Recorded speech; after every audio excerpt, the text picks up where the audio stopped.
شورای امنیت سازمان ملل متحد امروز دوشنبه 10 مارچ برابر با 20 هود نشستی را درباره افغانستان برگزار می کند که در آن اعضای این شورا وضعیت این کشور را بررسی خواهند کرد.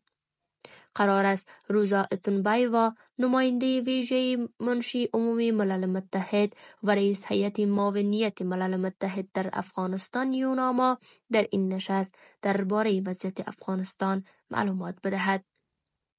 بر بنیاد معلومات این شورا قرار است یک نفر به نمایندگی از فعالان جامعه مدنی افغانستان در این نشست اشتراک کند.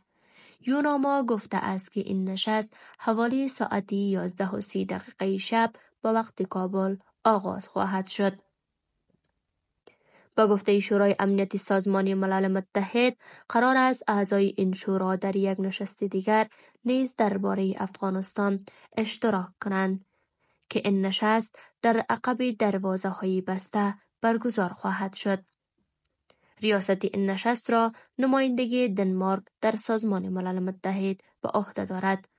یوناما در مورد جزئیات گزارش روزا اتنبایوا چیزی نگفته است، اما گفته می شود که این گزارش درباره وضعیت حقوق بشری به ویژه حقوق زنان و دختران تحت حاکمیت طالبان متمرکز خواهد بود.